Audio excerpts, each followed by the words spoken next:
I am Jimbo Paris, and you are listening to The Jimbo Paris Show.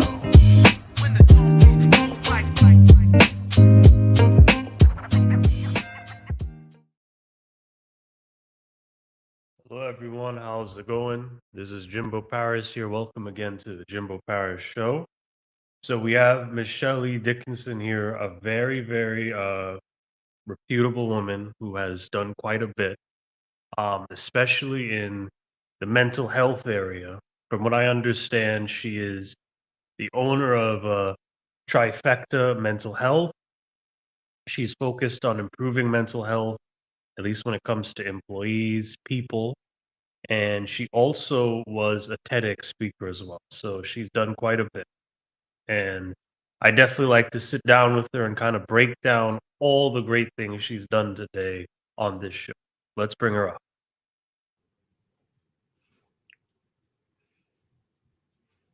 How are you? I'm good. How are you today? I'm awesome. Happy May Mental Health Awareness Month. All right. Okay. So, can you tell me a bit about yourself, who you are, what you're about? For sure, for sure. And thank you for having me. Thanks for the invitation. Like you said, I'm the owner of Trifecta Mental Health. And about myself, well, I'll give you the Reader's Digest version.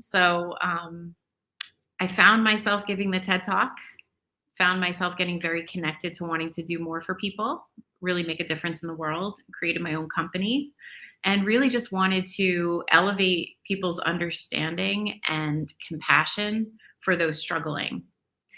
That led me to the work that I do today, which is all about prevention.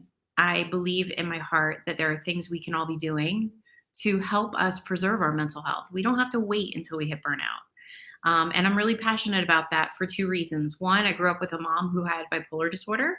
And two, I struggled myself with depression going through a major life event. So deeply connected and committed to doing this work. So, what is mental health? What is mental health? Well, just like physical health, we all have it or we don't, right? In my opinion, it's the ability to maintain our footing when we're dealing with life events, because stress and life events are inevitable. So what is it we can do to help ourselves? I mean, mental health is really, you cannot have physical health without mental health. We need our good mental health to be able to just navigate the everyday stresses of our lives. So, is mental health the same as happiness? No, I don't believe so. I believe that our sense of happiness and joy stems from having healthy mental health, our capacity to look at life and appreciate and find joy and happiness and fulfillment. And just curious, but what's your daily self-talk? What's my personal daily self-talk? Yes. So as an entrepreneur, it's extremely challenging to ride the highs and lows of being an entrepreneur, right? I mean, there's good days, there's bad days. Self-talk is rooted in our ability to have self-awareness. If we can have self-awareness over the internal voice in our minds, we have the ability to shift that. So for me, every day, I try to be really aware of what's going well in my life so that I shift my focus to the good stuff. It's very easy to let negative chatter and our focus on the negative consume us. So for me, I stay healthy and positive in my self-talk just through my daily practices. And how do you treat others with mental health conditions? So I don't treat people. I'm not a clinician. What I am is a coach, right? So as a resilience coach, what I'm doing is I'm helping people reflect on what they're doing every single day to help themselves or inadvertently compromise their emotional well-being. So for me, I'm coaching them around their practices and around their mindset. So they stay fully empowered and in control of how they're doing every day. So they're not ignoring or stepping over their well being and then finding themselves on the brink of burnout. And when it comes to people in general, how do you know someone actually needs mental health treatment? So when I meet with people as a coach, if they are expressing to me a challenge around, say, like, they're experiencing depression or severe anxiety, um, I will coach them in the basics, but I also am deeply committed to bridging them to clinical care. So what I like to do is have a conversation to get them comfortable reaching out and getting a clinician for more serious challenges like depression or severe anxiety, because I'm committed more than anything to helping people not suffer. Mhm. Okay. And in this day and age, now that we're back in work now and we're busy again, you know, what are your thoughts on mental health in the actual workplace? I have so many thoughts. I Mm, mean, like, one of the things that I'm aware of is we can't expect people leaders to know how to lead in a post-pandemic world. We have a lot of people who have emerged from our very challenging pandemic with a whole host of hurdles that they never experienced before the pandemic. So, therefore, it requires a different kind of leader, a leader that is compassionate, a leader that's self aware, a leader that is modeling good mental health hygiene. So, in my opinion, what we really need to be doing is equipping our people leaders with more skills and awareness of how to support their people who might be struggling. Now it's like mm, 1 in 3 are dealing with depression or anxiety. So one in every third person you're interacting with every day might be struggling.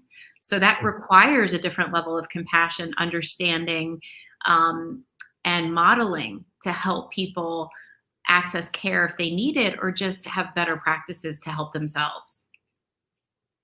yeah. Okay. And why do you think mental health in the workplace would be something that corporate bosses or business owners would think is important? You can't have health without mental health. Mm, And we spend how many hours a day in the workplace? I think people need to recognize, how people are working so many hours. So if you want your staff to be fully engaged and be happy and healthy and performing to meet your goals, there has to be a new level of support, awareness, conversation, and compassion. mm. Now, when it comes to kind of this idea of, I think we talked a lot about business stuff, but when it comes to more of the things like personal growth, you know, how do you focus your attention in improving that area? I think we all have a natural born curiosity within us that wants to know more about ourselves, but we live in a Mm, highly stimulated world where oftentimes we don't go within. We're so addicted to external stimulation. So when it comes to improving ourselves, we have to allow that natural curiosity to come to the surface and start to really understand ourselves and elevate our self awareness through a variety of different ways. You can do that.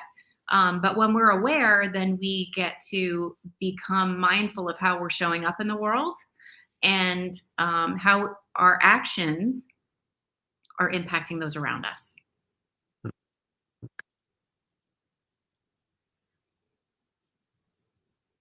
So, how has this personal growth maybe improved your life? Wow, that's a really good question, because I would say, for me, growing up with a mother who had bipolar disorder is like any other trauma that a child would grow up with. A parent with alcoholism, parent with severe physical issues, it affects us. So I think for me, I learned many years ago the importance of looking in the mirror to say, how did that experience shape me? How did it affect me? How did it alter my lens on life? How did it alter my experience in the world? So for me, I finally, I think I want to say maybe in my 30s, started to get really curious as to why I was the way I was. And then I just went down the rabbit hole and did a whole bunch of self discovery work, self development work, did like a lot of programs, um, went through clinical support, clinical therapy to really start to look at the impact that my childhood had on me. Um, and it's just been a amazing experience that has had me be able to be a contribution to other people because I've done the work.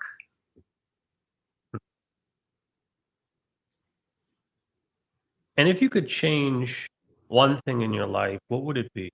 Nothing. Nothing, because I believe that our life experiences are unfolding for our highest good. And for me to say I would want something that is not would be I'm disagreeing with where I am. I feel like I've arrived exactly where I'm supposed to be in perfect time. I've had experiences that have led me to this experience, and I'm just really aware that life is truly happening for my highest good, and I trust the journey. Mm, trust the journey. All right, I like. So, how can we incorporate self-love to essentially be greater people as a whole, have better mental peace? I think it starts with understanding your own relationship to yourself. You Mhm. know, like self love is a continual journey. I think we toss that around, but a lot of times we don't really know what that means. Self love is more than a bubble bath. Self love is really understanding what you like about yourself, um, and being proud of what we like about ourselves, but also having an innate curiosity as to, what are the areas that we don't love about ourselves and what is there for us to learn from looking at that, really exploring that. Um, it's an evolution, it's just being on the path and trying to explore that and understand,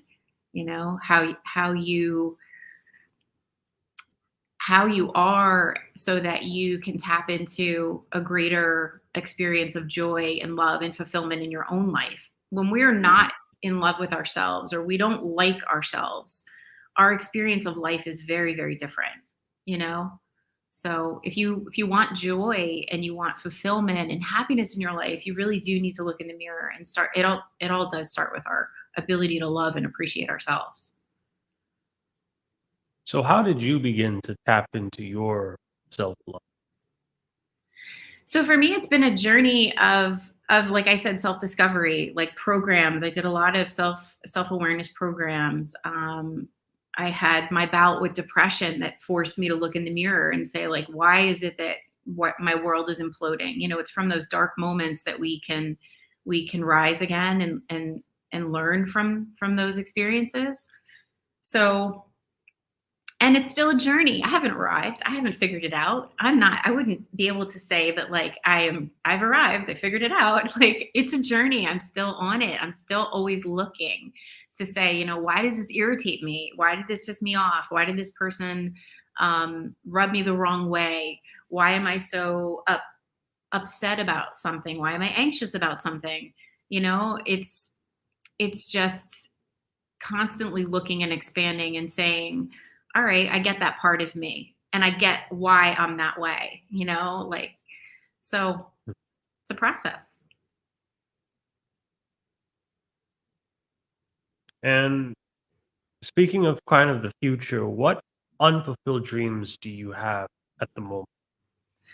Wow. So I want to reach a lot of lives with the work that I do. Last year my goal was I wanted to reach 10,000 lives with my resilience work, with my coaching and my public speaking. I do a lot of keynote speaking and I do a lot of delivery of workshops in companies.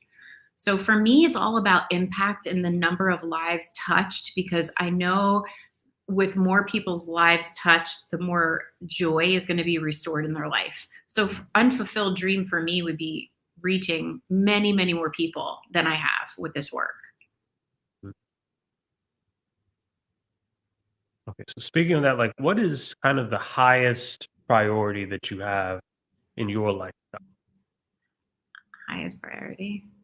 I think it's to just leave the world a better place, as hokey as that Mm, sounds, like through the work that I do, um, having people realize their sense of joy. I mean, you would be surprised how many people I meet with on a day-to-day basis in my coaching practice who have lost through COVID and beyond their fundamental sense of joy. And like that makes me so sad. So I want to do my part to see if I can help shift their mindset and help them feel better. Because if we have more joyful people in the world, then we elevate the consciousness of our world. People feeling better, feeling alive, feeling empowered, excited about their life. That's really where it's at for me. mm. And, what do you think are some of the reasons why we have people the way they are now? Why they lose self-confidence and they deal with so many things like depression and anxiety? Well, I mean, one of the things that we know is true is life will be filled with stress. Stress is coming at us, it's inevitable. It's coming from our personal life, it's coming from our work life. And if we don't have healthy ways to process stress in our life, it can affect us in many, many ways. So I think it's that. I think it's the experience we just went through with COVID, being quarantined, being isolated, the magnitude of loss so many of us felt, like loss of life, people we loved, we watched, pass away. We lost our routine, we lost financial footing. There's been so much loss in people's lives that it's very common that people have just emerged from the pandemic a little numb, a lot vulnerable to stress because they don't have practices in place to help themselves navigate stress. They're kind of hanging on to a trapeze of like a vacation or like a day off and like hoping that that's going to get them through. So I think it's a lot of different things. It's a lot of not knowing how do I process stress, how did the pandemic affect me, what am I excited about in my own life, not being connected to something that they're excited about in their own lives. That could really dim our light if we're not, aware and doing something active about it. Mm. Now, most recently, how has your self-confidence changed? Well, it's a journey to be an entrepreneur. I will say, Mm, I spent 19 years in a corporate job. It was very predictable. It was very consistent. I had a good bit of success in it, right? So when you come into like the entrepreneur space, there's a lot of uncertainty. There's a lot of growth that you have to endure just to figure it out. It comes with lots of highs and lows. And so I had a very wise mentor who said to me, as an entrepreneur, you got to have two things straight. You got to have your mindset straight, and you got to have the circle of people that you're around straight, like supportive, like not people in your ear that are negatively influencing you, right? So those were the two things that he told me to focus on. And so mindset for me has been, how do I power through those low moments of being an entrepreneur? And so I have practices and things that I do just because I've experienced depression and I know I'm vulnerable for that. I have practices that I do to keep my self-talk in a good place so I don't fall victim to believing it and then depression, which would ultimately have me taken out of the whole game of being an entrepreneur. mhm. And sort of based on mental health, have you ever experienced any forms of discrimination? It's interesting. I think, women owned businesses are are perceived in a different light. I feel like whenever I highlight that I'm a female owned small business, there's a different energy that goes with that. I think that some might say that's great and you're too small, and others might say that's great and I want to support you. So it depends. I've had sort of a mixed experience being a small business, female owned company. So it's interesting, I mean, discrimination in a little bit, but not like to the point where I feel like, you know, there's something really wrong. I guess maybe I've been fortunate. Mm. Did it impact you in any way? Um, I think when I was in a conversation with a large organization that I was about to support, um, and they went a different route, it did affect me because I was like, why? Like, I'm so passionate about this, I could make such a big difference. I think there was more of a discrimination against being just too small, and what did it do to me? The impact was, okay, that wasn't for me. There's something else coming. So I sort of turned it around in my head so I didn't make it mean anything because I don't love being in the space of the victim. Like, if I find Mm. myself in the space of the victim, I do everything in my power to switch it and say, no, it's in perfect time. It's the way it's supposed to be, and then rise above it. Mm. Rise above. So, can you kind of talk a bit more about your business? Like, how can your business help people? Yeah, so it's a very interesting time for my business. My business partner and I are in the process of having to scale our company because of the just the sheer interest in the work that we're doing. So I largely have been coaching educators. There's a lot of burnout and a lot of frustration in the education space. So I have several school districts that I'm coaching their teachers, and then I have corporate clients where I'm coaching their employees one on one. They provide access to coaches, which I love. Companies that are providing coaching is just brilliant. Um, so we're in the process of scaling because I believe the reason why so many educators are falling back in love with the work they do is because they're having a conversation around resilience and things they have control over. Oftentimes, people come to me and they are waiting for external circumstances to change in order for them to take care of themselves. Mm. And through the coaching experience, they're learning that they have the ability to claim what is theirs and preserve their own mental health, just through practices that I challenge them with. So we're in the process of scaling the coaching arm of the business, but then we're also expanding our programs that we're offering. So we're going to be Mm. offering some pretty cool summer programs, and then we deliver resilience in the workplace for employees and for people leaders, because we need to empower people leaders to lead in a different world. So yeah. Mm. And let's kind of backtrack a bit now more to the youth. I think nowadays teens are extremely prone to mental health issues. What could be the reason for this? And is this sort of related to the pandemic? Yeah, you got to think about what our kids went through during the pandemic. Like, it was hard for us as adults. So, like, you got to think about the impact on the kids. I hear it from my teachers, the behavioral issues that kids are having, what they're seeing in the classroom.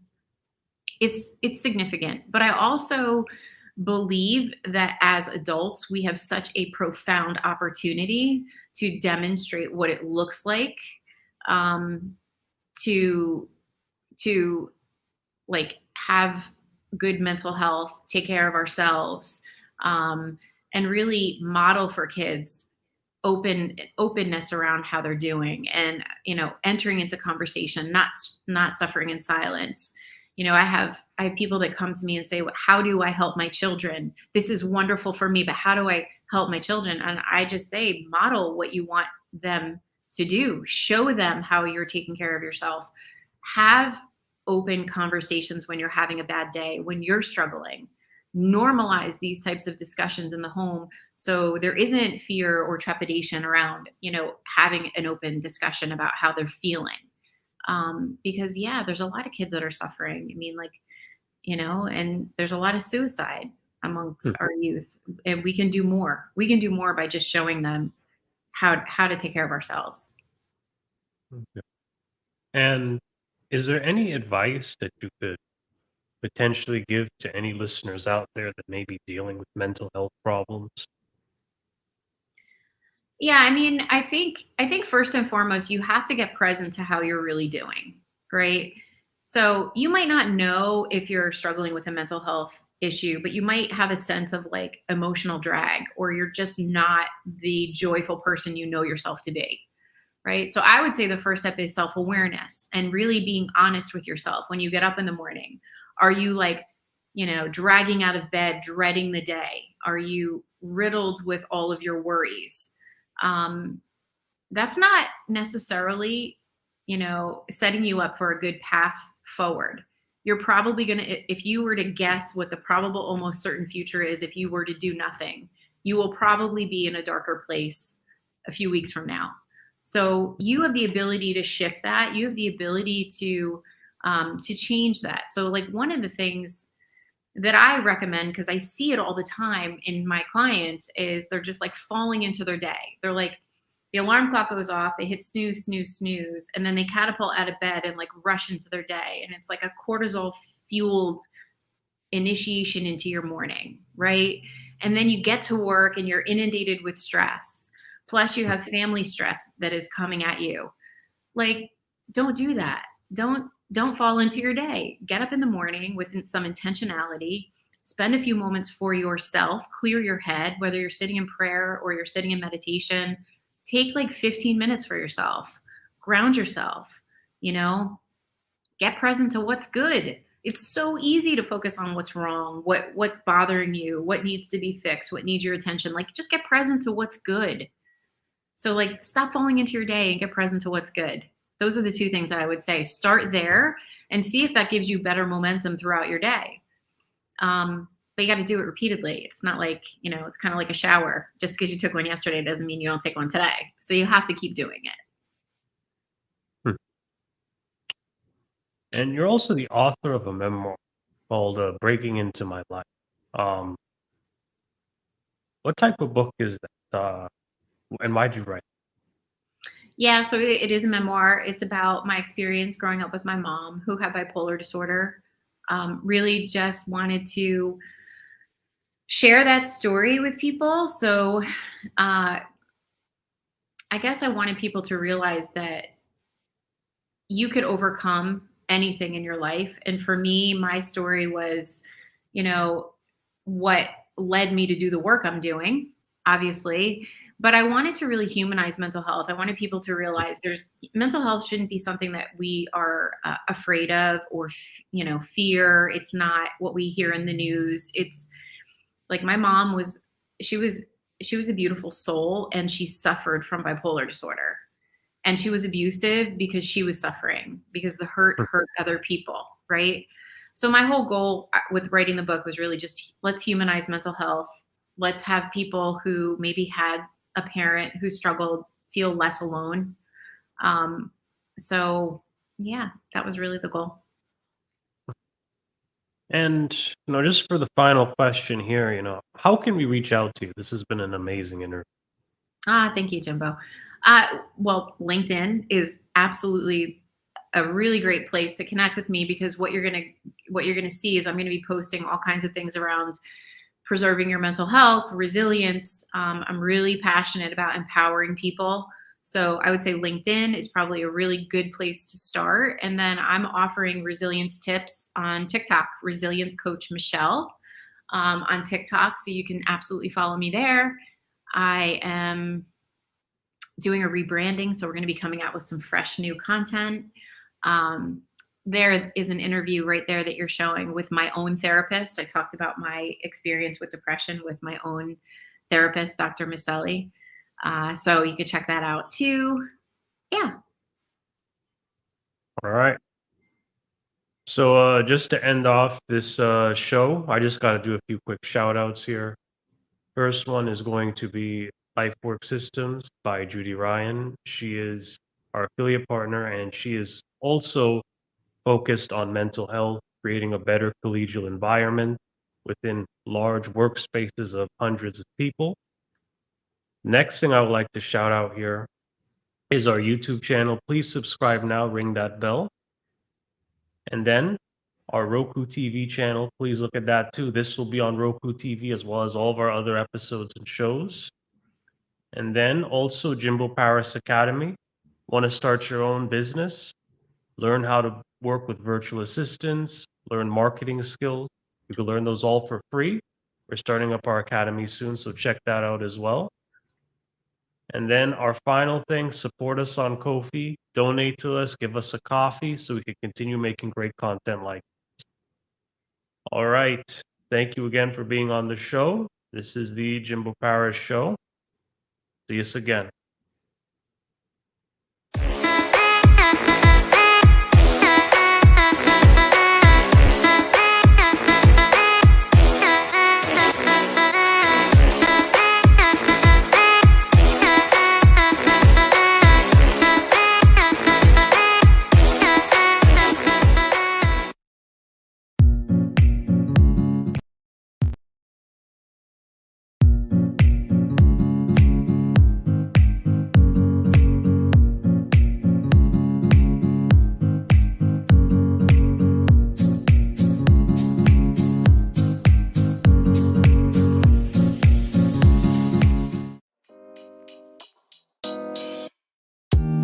Thank you for listening to the Jimbo Paris Show.